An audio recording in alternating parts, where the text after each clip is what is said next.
አርዕስተ ዜና የትግራይ ንግድ ማህበረሰብ በጦርነቱ ሳቢያ ያልሰሩበትን ብድር ከነወለዱ እንዲመልሱ የሚጠይቅ የብሔራዊ ባንክ ትዕዛዝ ፍትሃዊ ባለመሆኑ ፖለቲካዊ መፍትሄ ለማበጀት ከፌደራል መንግስት ጋር በቅንጅት እየተሰራ መሆኑ ተገለጸ። የአሜሪካ የልማት ተራድኦ ድርጅት በመቋረጡ ምክንያት በዓለም ጤና ዘርፎች ላይ ከፍተኛ ጉዳት እያደረሰ መሆኑን የዓለም ጤና ድርጅት ዋና ዳይሬክተር ዶክተር ቴድሮስ አድሃኖም ገለጹ።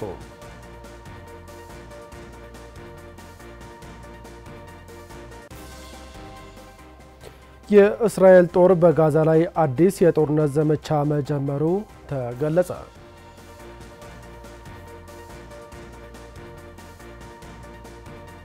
ሰላም ጤና ይስጥልን ውድ አድማጭ ተመልካቾቻችን ለዛሬ ምሽት ያዘጋጀናቸው ዜናዎች ይዘን ቀርበናል።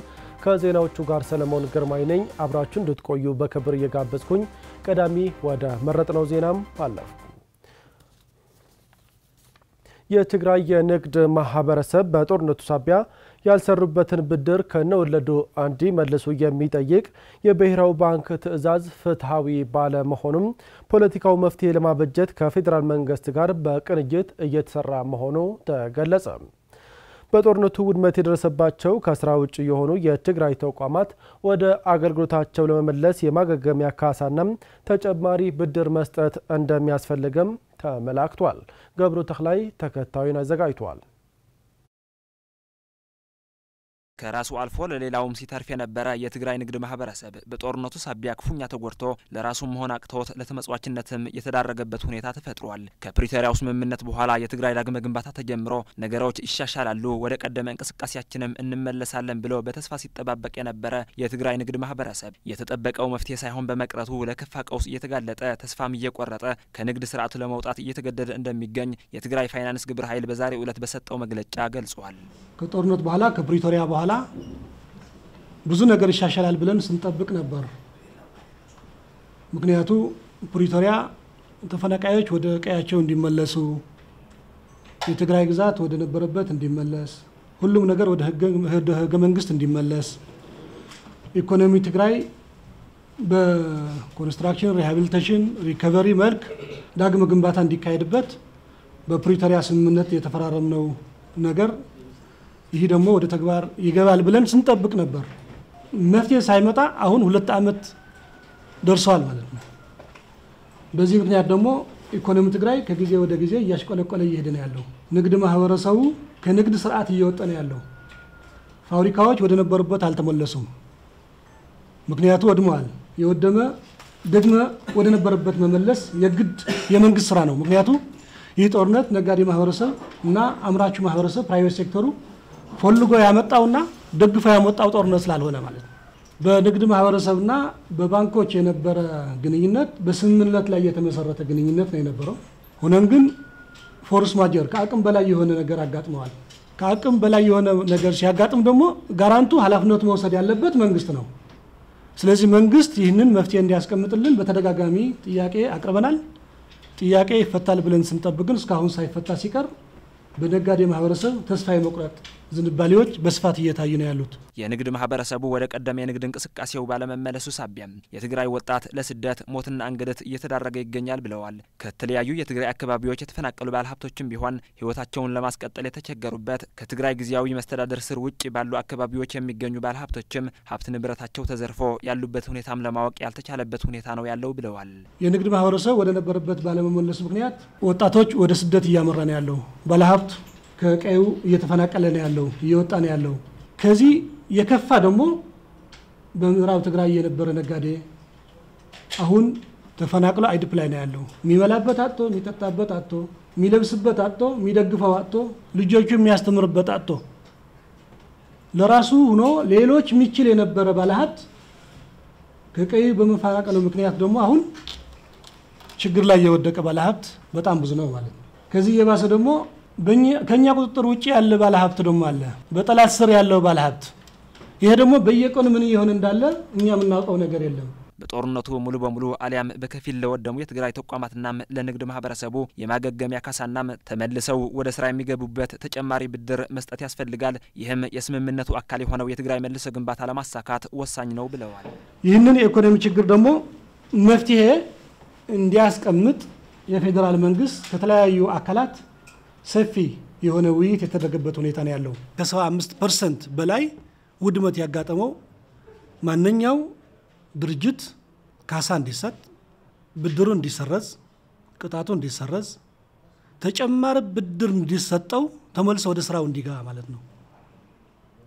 አንድ መፍትሄ ብለንኛ ያስቀመጥነው ማለት ነው። በከፊል የወደመው ደግሞ የከፊሏ ስረዛ የሚደረግበት ሁኔታ፣ ለዚህ ተመጣጣኝ የሆነ ብድር የሚሰጥበት ሁኔታ፣ ለዚህ ተመጣጣኝ የሆነ የዶላር ሌሎች ምንዛሬዎች የሚሰጥበት ሁኔታ መፈጠር አለበት ነው።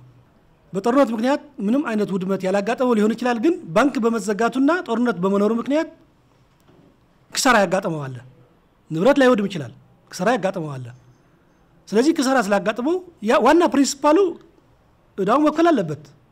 ቢሆንም ግን እዳው ለመክፈል ግን ክሳራ ስላጋጠመው ተጨማሪ ብድር መሰጠት አለበት ማለት ነው።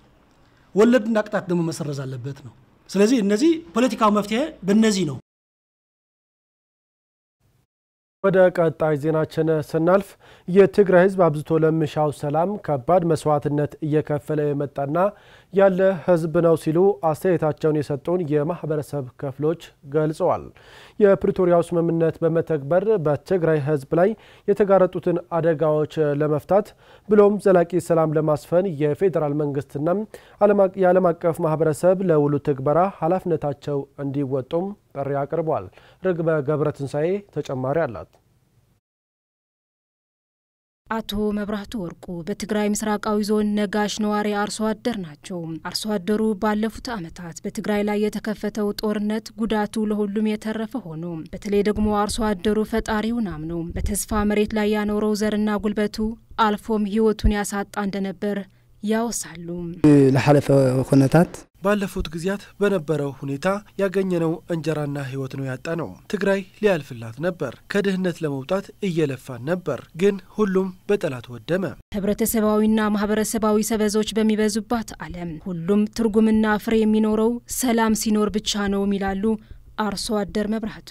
ሐረስታይ ድሕር ሰላም ወሊ ሁሉ ለገበሬው ሰላም ካለ ሁሉም አለ። ከሰላም ውጪ ሁሉም ዋጋ የለውም። ሰላም ሲኖር ሰርተህ የምትለወጥበት፣ ወጥተህ የምትገባበት፣ ነግደህ የምታተርፍበት ዓለም ይኖርሃል። ሰላም ምንም ለሰላም ምን ቃል ይተካዋል? የትግራይ ህዝብ ሚዛን በሚደፋው መስዋዕትነት ለሰላም ያለው ፍላጎት በተግባር አስመስክረዋል፣ እያስመሰከረም ይገኛል የሚሉት ደግሞ በመቀለ ከተማ በንግድ ስራ የተሰማሩት አቶ ኃይለ ገብረመድህን ናቸው። ትግራይ ናይ ሰላም ደላይ ሰላም የትግራይ ህዝብ ሰላም ፈላጊ ነው። የሰላም ጠቀሜታም የሰላም ማጣት ጉዳትም አብጠርጥሮ ያቃል። ድሮም አሁንም ተገዶ በገባበት ጦርነት ብዙ ጠባሳ ጥለውበታል። ነገር ግን ግዴታ ስለሆነበት ነው ህይወቱን ለማዳን ያደረጋቸው ተጋድሎዎች ናቸው። አስተያየት ሰጪዎቹ ሐሳባቸውን ሲቀጥሉ የትግራይ ህዝብ አብዝቶ ለሚሻው ሰላም ዛሬም ድረስ ከባድ መስዋዕትነት እየከፈለ እንደሚገኝ በመግለጽ በተለይ ደግሞ የፕሪቶሪያው የሰላም ስምምነት ተፈጻሚ ባለመደረጉ ችግሩ እያወሳሰበው እንደሚገኝም አብራርተዋል።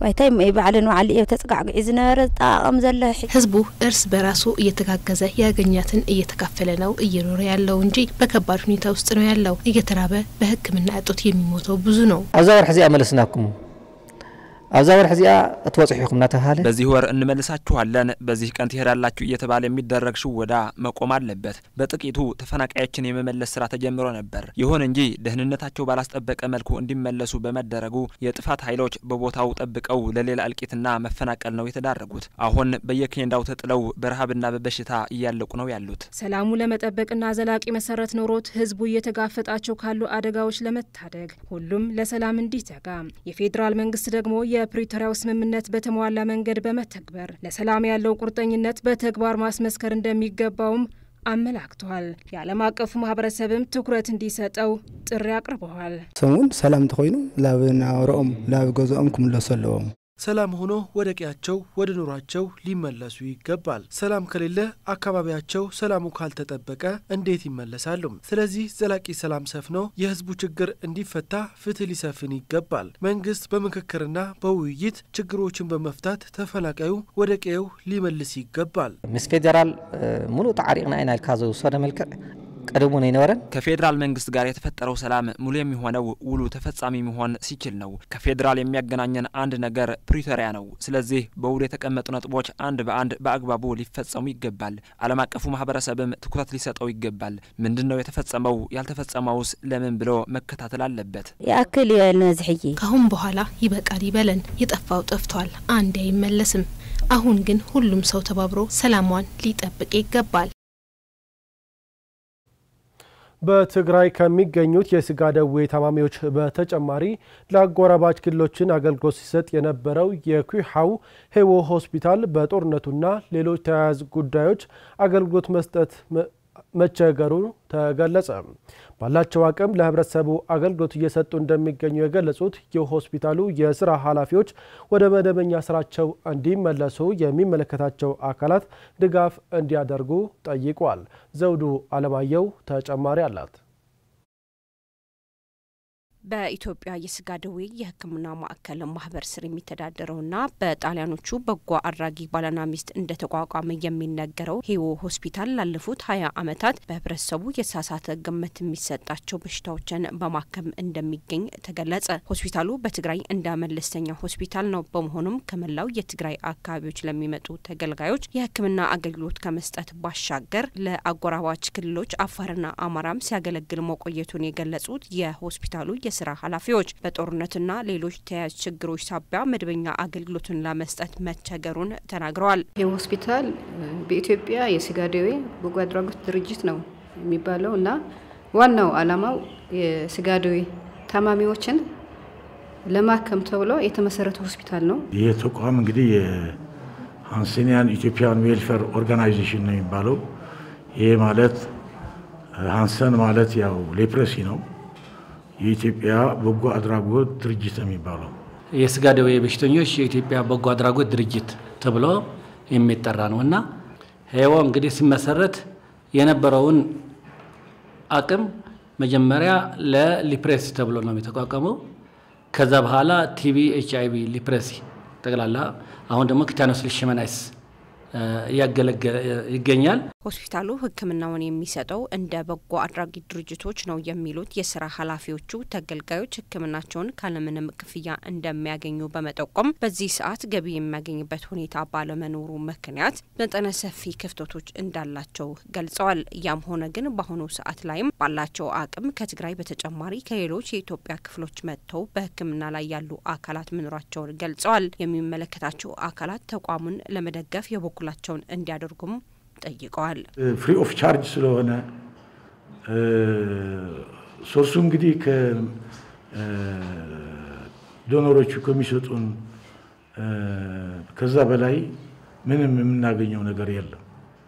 አገልግሎቱ የሚሰጠው ግን ለአካባቢው ህብረተሰብ ብቻ ሳይሆን ለትግራይ እንደ ሞዴልና እንደ ሰንተር የነዚህ ምክንያቱም ኔግሌክትድ የሆኑ ትሮፒካል ዲዚዝ የምንላቸው ስለሆነ ከየቱም ቦታ ነው የሚመጣ ከየቱም ቦታ ማለት ነው። ከክልላችን ውጥ ከተለያዩ ክልሎች ነው መጥቶ የሚታከሙት። አሁን እንኳን በዚህ ሰዓት ማለት ነው 3 የስጋ ደዌ ታማሚዎች ሆስፒታላችን ይገኛሉ፣ ተኝተው እየታከሙ ነው። ከበየዳ የሚባለው ጎንደር በየዳ ማለት ነው። እንደሌላ አይነት ሆስፒታል የራሱ ገቢ የለውም ብቻ ወጭ ነውና የሚመጡ ሁሉም ደግሞ የነጻ ታካሚዎች ማለት ሀብታሙም ደሃሙም ባይም ሁሉም የመጣ ነው የሚታከመው። እዚህ እገዛ ያስፈልጋናል። ከጎንደር መጥተው ሕክምና ሲደረግላቸው ያነጋገርናቸው አካላት በበኩላቸው በሆስፒታሉ መጥተው እየተደረገላቸው ባለው ክትትል ደስተኛ መሆናቸውን ተናግረዋል። ታካሚዎቹ ተኝቶ ታካሚ በመሆናቸው ሆስፒታሉ ሙሉ ወጪያቸውን ሸፍኖ ሕክምና እየተደረገላቸው መሆኑንም ገልጸዋል። ከበየዳ ወራድ የኔ በሽታ አልታወቀም። ወንድሜን ለማሳከም ነው የመጣሁት። መጀመሪያ ስመጣ ግን እዛው እንደመጣሁት ተመረመርኩና እኔ ተጠቀምኩ ነው ተጠቃሚ ነኝ። 3 ወር አድርገን መጠቀም ከጀመርና ግን በጣም ለውጥ አለው። ወረዳ በየዳ እዚህ ፊቴን እዚህ ጄን ቁርጥማት እዚህ ከሰውነቴ ላይም አለው ያው ለሚያለው መድኃኒት በጣም ጠቅመኛል። ብዙ ነገር አግኝቼበታለሁ። የተሻለኝ ነው ያለ ምንም የምንከፍለው ነገር የለም። በነፃ ነው የምንታከመው። ምግብም ሁሉንም በነፃ ነው። አድማጭ ተመልካቾቻችን ዜናዎቻችን አሁንም እንደቀጠሉ ይገኛሉ። የአሜሪካ የልማት ተራድኦ ድርጅት USAID በመቋረጡ ምክንያት በዓለም ጤና ዘርፎች ላይ ከፍተኛ ጉዳት እያደረሰ መሆኑ የዓለም ጤና ድርጅት ዋና ዳይሬክተር ዶክተር ቴድሮስ አድሃኖም ገለጹ። በተለይም በአፍሪካ ሀገራት የኤችአይቪ ኤድስ በሽታ ስርጭት በከፍተኛ ደረጃ ሊጨምር እንደሚችልም ገልጿል። ተጨማሪ አለን። ለሁለተኛ ጊዜ የተመረጡት የአሜሪካው ፕሬዝዳንት ዶናልድ ትራምፕ ወደ ስልጣን ከመጡ ጀምሮ ዓለም ወደ ቀውስ የሚከቱ ውሳኔዎች እያሳለፉ ይገኛሉ። ከውሳኔዎቻቸው መካከልም በዓለም ለተቸገሩ ወገኖች በመድረስ ከፍተኛ የሰብአዊ ድጋፍ በማድረግ የሚታወቀው የዩኤስአይዲ ኤጀንሲ በድንገት እንዲቋረጥም አድርገዋል። የአሜሪካው የልማት ተራድኦ ድርጅት መቋረጡን ተከትሎ በርካታ ሀገራት ለቀውስ የዳረገ ሲሆን በተለይም በጦርነት ላለፉትና ላሉት ዱብዳ መርዶ ሆኖባቸው ይገኛል። ታዲያ የአሜሪካ የልማት ተራድኦ ድርጅት በመቋረጡም በዓለም ጤና ዘርፍ ላይ ትልቅ እንቅፋት እንደሆነና በተለይም ደግሞ ለወባና ለኤችአይቪ የተዳረጉ በሽተኞች ለሞት እንዲጋለጡ ያደረጋቸው መሆኑን የዓለም ጤና ድርጅት ዋና ዳይሬክተር ዶክተር ቴድሮስ አድሃኖም ገልጸዋል። We expect that by the end of 2025 up to 25 countries will include malaria vaccines in their childhood immunization programs. በ2025 መጨረሻ ወደ 25 ሀገራት በሚሆኑ የወባ በሽታና ህጻናትን የሚታደጉ መድኃኒቶች ለማሰራጨት ታስቦ ነበር። ይህ የመድኃኒት ግብዓትን በ10 ሺዎች ለሚቆጠሩ ወጣቶች በየዓመቱ ህይወታቸው ይታደጋል። አሁን ግን የዩኤስአይዲ እርዳታ በመቋረጡ ከ20 ዓመት በፊት ወደ ነበረው ሊመለስ ይችላል። ላለፉት 25 ዓመታት ዩኤስአይዲ በዓለማችን የወባ በሽታን ለመከላከል ድጋፍ ከሚያደርጉ በቀዳሚ ይቀመጣል። 2.2 ቢሊዮን በሽተኞችና 12.7 ሚሊዮን በወባ ለሞት ተዳርገዋል። አሁን ደግሞ 15 ሚሊዮን ለበሽታ ተዳርገው ይገኛሉ። ዶክተር ቴድሮስ አድሃኖም አክለውም የአሜሪካ የልማት ተራድኦ ድርጅት ለረጅም ዓመታት የሰብአዊ ድጋፍ እያደረገ መቆየቱን በማንሳት ይሁን እንጂ አሁን ላይ በመቋረጡ ምክንያት በኤችአይቪ ኤድስና ሌሎች በሽታዎች ላይ በ20 ዓመት የተሰራውን መልካም ስራም መና ሊያስቀረው እንደሚችልም ገልጸዋል። It's a similar story with HIV.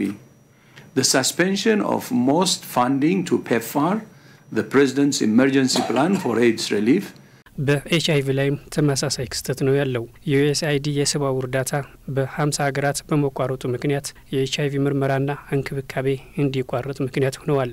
በመጪው ወር 8 ሀገራት ከመድኃኒት አቅርቦት ውጪ ይሆናሉ። ከ10 ሺህ በላይ ተጨማሪ ኤችአይቪ የተጠቁና 3 ሚሊዮን ደግሞ ባለፈው ዓመት ለሞት ተዳርገዋል። በተመሳሳይ ቲቢ በሽታ የአሜሪካ የልማት ተራድኦ ድርጅት 18 ሚሊዮን ዜጎች ይደግፍ ነበር። አሁን በመቋረጡ ግን አደጋ ላይ ይገኛሉ። በዓለም አቀፍ ደረጃ ያለውን የሰብአዊ ቀውስ ለማረጋጋት ብሎም የሰው ልጅን ሕይወት በማትረፍ ልማትና እድገት እንዲረጋገጥ አሜሪካ መስራት እንዳለባትና ቀጥተኛ ተጎጂ ከሆኑ ሀገራት ጋር መወያየት ይኖርባታል ሲሉም ዶክተር ቴድሮስ አድሃኖም ጥሪ አቀርበዋል። We ask the US to reconsider its support for global health, which not only saves lives around the world, it also makes the US safer by preventing outbreaks from spreading internationally. አሁን የዩኤስአይዲ አመራሮች የምንጠይቃቸው ያቋርጡትን የዓለም አቀፍ ድጋፍ ደግሞ እንዲጀምሩ ነው። ህይወት ብቻ አይደለም የሚያተርፉት፣ አሜሪካም ተጠቃሚ ትሆናለች። ምክንያቱም ጤና ሀብት ነው። በዓለም በሽታን በመከላከል ልማትና እድገት እንዲረጋገጥ እያደረገች ነው። ዩኤስአይዲ አሁን ተጨባጭ ለውጥ ለማምጣትና ተጎጂ ከሆነ ሀገራት ጋር በወንበር ዙሪያ መወያየት አለበት። የሶማሊያው ፕሬዝዳንት ሐሰን ሼክ መሐመድ ከግድያ ሙከራ መትረፋቸው ተገለጸ። በሶማሊያ ቤተ መንግስት አካባቢ ጥቃት ስለመፈጸሙ ነው የተገለጸው። የሶማሊያው ፕሬዝዳንት ሐሰን ሼክ መሐመድ ዛሬ ጧት ከተፈጸመባቸው የግድያ ሙከራ ለትንሽ ማምለጣቸውም ተገልጿል። ጥቃቱ በአልሸባብ የተፈጸመ ሳይሆን እንዳልቀረ የተገመተ ሲሆን በጥቃቱ የፕሬዝዳንቱ አጃቢዎች ስለመቁሰላቸው ነው ዘ ስቲል ቮይስ መረጃ ያመላከተው። በፕሬዝዳንት ሐሰን ሼክ መሐመድ ላይ ግን የደረሰ ጉዳት እንደሌለ ነው የሶማሊያ የብሔራዊ ደህንነት አማካሪ የሆኑት ሐሰን ሼክ አሊን በመጥቀስ ስቲል ቮይስ የዘገበው። ፕሬዝዳንቱ ያጀቡ ተሽከርካሪዎች ከቤተ መንግስት ሲወጡ በቅርብ ርቀት ፍንዳታ መከሰቱንና በዚህም የተጎዱ ማኪናዎች መኖራቸውን የጠቆመው ዘገባው ጥቃቱ ፕሬዝዳንቱ ላይ ኢላማ ያደረገ እንደነበር ነው ዘገባው ያመላከተው።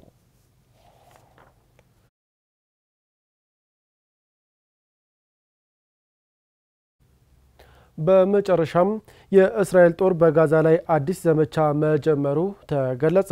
በአዲስ ዘመቻም ከ400 በላይ ፍልስጤማውያን መገደላቸው የተገለጸ ሲሆን የእስራኤል አዲስ ጥቃት ተከትሎም በርካታ ሀገራት የእስራኤል ጥቃት እያወገዙ መሆናቸውን መገናኛ ብዙሃን እየገለጹ ይገኛሉ። ትርሃስ አድሃኖም ተከታዩን አዘጋጅታለች። ለ15 ወራት ገደማ የዘለቀውን ከ47000 በላይ ፍልስጤማውያንን ህይወት የቀጠፈው ሚሊዮኖች ከቤት ንብረታቸው አፈናቅሎ ለአስከፊ ህይወት የዳረገውና ጋዛን ያወደመው የእስራኤልና ሐማስ ጦርነት በዓለም አቀፍ ማህበረሰብ ጫና እንደ አውሮፓውያን አቆጣጠር ባለፈው ጥር ወር ላይ 2025 ላይ በተኩስ አቁም ስምምነት ረገብ ብሎ ለፍልስጤማውያንም ሆነ ለቀጠናው እፎይታን ሰጥቶ የነበረ የጋዛው ጦርነት ዳግም አገርሽቷል። ለ2 ወራት ገደማ ከእስራኤል የሰማይና የምድር እሳት ተላቀው ለጊዜውም ቢሆን የሰላም አየር መተንፈስ ጀምረው ስለነጋቸው ማሰብ ጀምረው የነበሩትን ፍልስጤማውያን ከዛ አሰቃቂ ጦርነት ያደረሰባቸው ጠባሳ ሳይወጡ በገዛ መሬታቸው በቅጡ እንኳን ሳይቀመጡ የቀሩትን ልጆቻቸውና የራሳቸው ህይወት የሚነጥቅ አዲስ የጦርነት ዘመቻ ተከፍቶባቸዋል። እስራኤልና ሐማስ በኳታር ዶሃ ባለፈው ጥር ወር አጋማሽ የተፈራረሙትን የተኩስ አቁም ስምምነት በሁለቱም ኃይሎች የታገቱም ሆነ የተማረኩ እንዲሁም የእስረኞች ልውውጥ ተደርጎ የተኩስ አቁም ስምምነቱ ወደ ዘላቂ ሰላም ያድግ ዘንድ ተስፋ በተጣለበት ወቅት ለስምምነቱ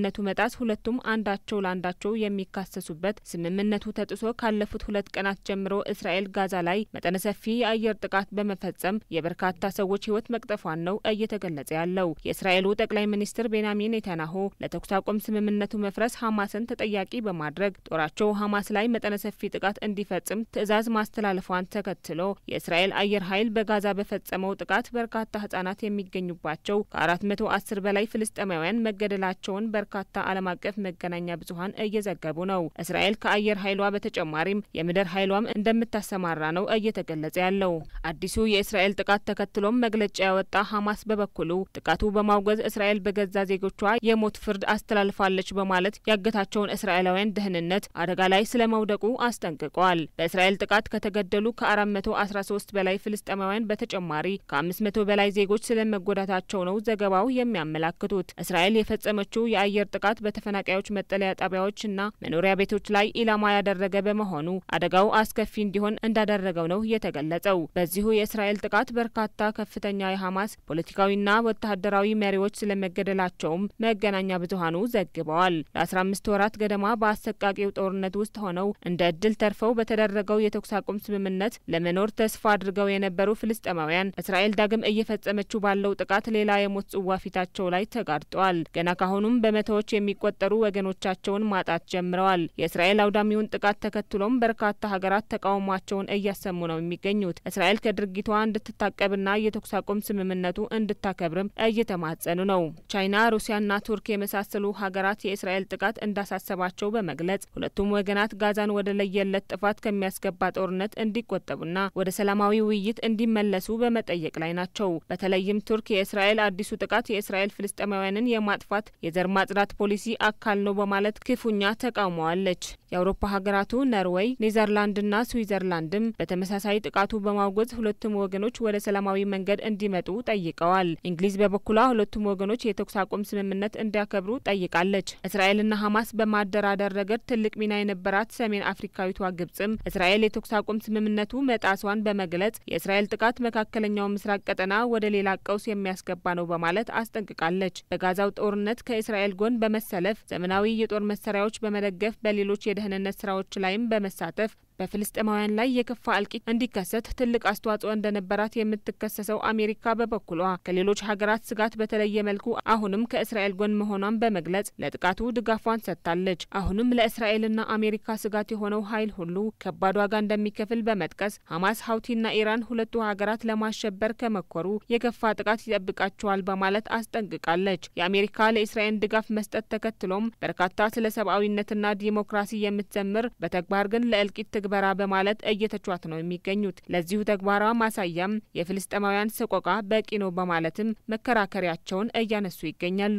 ባለፉት ጊዜያት የአሜሪካው ፕሬዝዳንት ዶናልድ ትራምፕ ፍልስጤማውያንን ከጋዛ ለቀው በሌሎች ሀገራት በሚዘጋጅላቸው መጠለያዎች እንዲሰፍሩ የሚል እቅድ መዘጋጀቱን መግለጻቸው አይዘነጋም። አሁንም እየወጡ ባሉ መረጃዎች ዳግም እስራኤል በመቶዎች የሚቆጠሩ ፍልስጤማውያንን ከገደለችበት የአየር ጥቃት በኋላ ፍልስጤማውያንን ጋዛ ለቀው እንዲወጡ ትዕዛዝ ማስተላለፏን ተገልጿል። የእስራኤል ጦር በአሸባሪዎች ላይ ከፍተኛ ጥቃት መፈጸሙን እንዲቀጥል በመግለጽ አሁን ጥቃት እየተፈጸሙባቸው ያሉትን ስፍራዎች አደገኛ የጦር ቀጠናዎች በመሆናቸው ፍልስጤማውያን ስፍራዎቹ ለቀው እንዲወጡ ስለማሰቡ ነው መረጃዎች ያመላከቱት። እስራኤል በጋዛ ላይ ዳግም የጀመረችው ጥቃት በፍልስጤማውያን ላይ ከሚያስከትለው እልቂት ባለፈ መካከለኛው ምስራቅ ሌላ አስከፊ ጦርነት የሚዳርግ በመሆኑ ዓለም አቀፍ ማህበረሰቡ ከወዲሁ እስራኤል ላይ ጫና በመፍጠር ፍልስጤማውያንን እንዲታደግ ጥሪዎች እየቀረቡ ነው።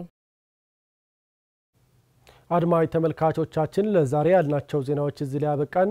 ስለተከታተላችሁን እያመሰገንን ከቀሪ የዲደብሊው ኢንተርናሽናል ፕሮግራሞች ጋር መልካም ቆይታ እንዲሆንላችሁ ተመኘን። ሰላም።